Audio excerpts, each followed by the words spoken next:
여러분들은 최악의 리더란 어떤 사람이라고 생각하세요? 제 이야기를 한번 들려드릴게요.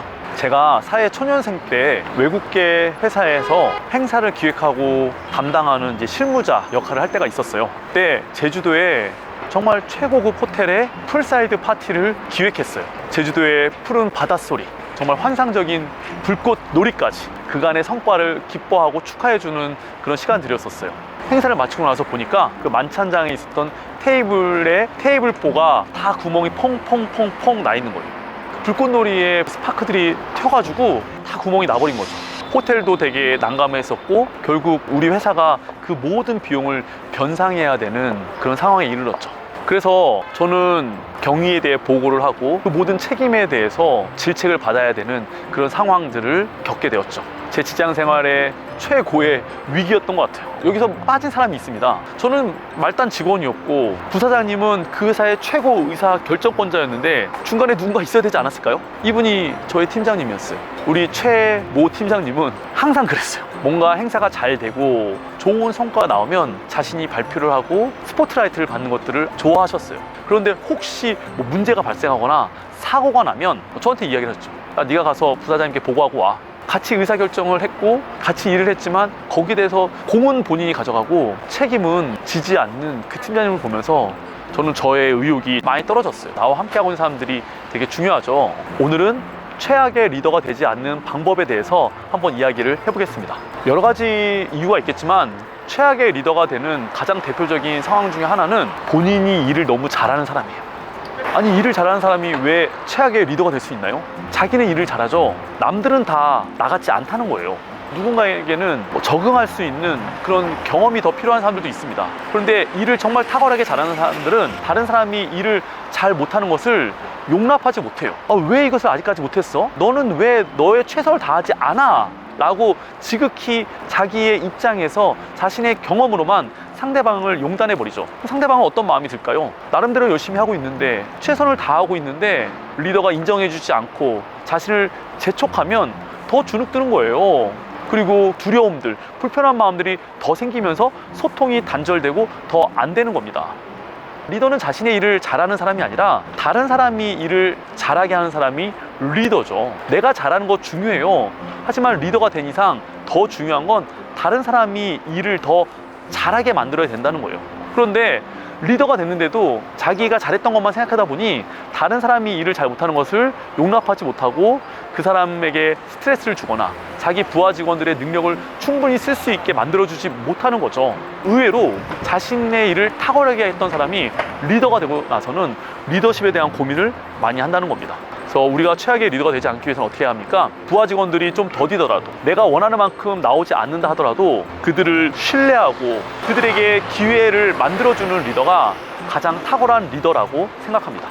두 번째 최악의 리더는 멍게 같은 리더예요.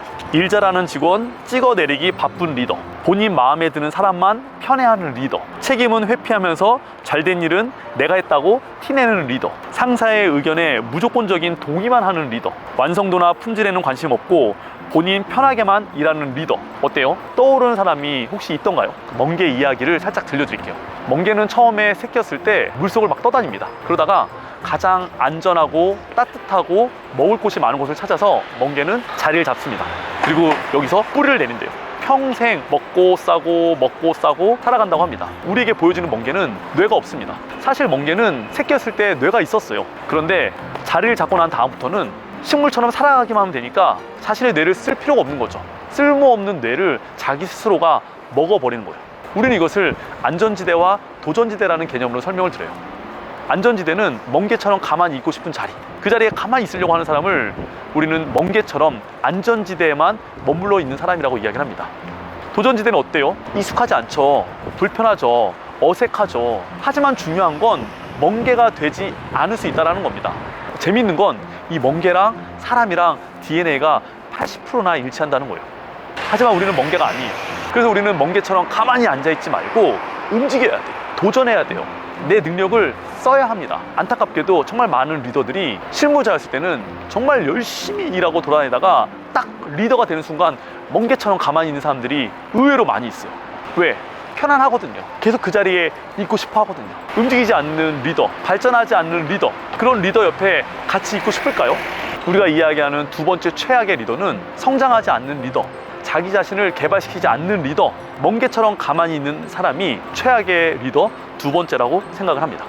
멍게가 되지 않는 선택을 한 탁월한 리더 중에 우리가 잘 아는 분이 한 명 있습니다. 저는 삼성의 고 이건희 회장님을 존경하는데요. 많은 사람들이 잘 알고 있죠. 프랑크푸르트 선언, 마누라 빼고 자식 빼고 다 바꿔. 그 당시에 삼성전자는 세계적인 기업으로 발돋움하는 시점에 불량률, 품질의 저하에 대해서 큰 위기감을 갖고 있었죠. 하지만 누구도 이미 안락한 현실에 안주하고 싶어하는 사람들이 대다수였어요. 그때 이건희 회장은 과감하게 마누라 빼고 자식 빼고 다 바꿔 하면서 그 당시에 150억 원어치의 제품들을 다 불태워버리면서 우리는 세계 최고 아니면 하지 않는다 라는 사람들에게 가치를 심어줬고 도전할 수 있는 용기를 주었습니다. 그 이건희 회장의 도전이 세계 최고로 많은 사람들에게 존경받는 삼성의 위상을 만들었다고 생각을 합니다. 멍게가 되지 않은 선택을 한 이건희 회장처럼 여러분들이 능력 있는 리더가 되길 원한다면 멍게처럼 가만히 있지 말고 여러분들의 능력을 써야 합니다. 그러면 여러분들과 함께하는 직원들이 함께 도전하고 함께 자신의 능력을 쓰면서 우리가 추구하는 최고의 조직을 만들 수 있습니다. 어때요? 여러분들은 멍게입니까? 멍게가 아닙니까? 이미 우리 중에는 자신의 뇌를 스스로 먹어버린 사람, 자신의 뇌를 녹여버린 사람들이 이 세상엔 너무도 많아요. 자기가 익숙한 자리, 편안한 자리에 그대로 안주하려고 하는 사람들이 대다수예요. 자신의 뇌를 스스로가 먹어버린 사람들. 그래서 우리는 멍게가 되지 않는 삶을 사는 것이 어렵다는 거죠. 그럼 어떻게 하면 우리는 멍게가 되지 않는 삶을 살 수가 있을까요? 멍게가 되지 않는 도전을 지속적으로 할 수 있는 자리를 마련했습니다. 고정 댓글을 클릭하셔서 안내를 따라주시면 제가 그 자리에 초청을 드리도록 하겠습니다. 준비되셨나요? 액션! 액션! 액션!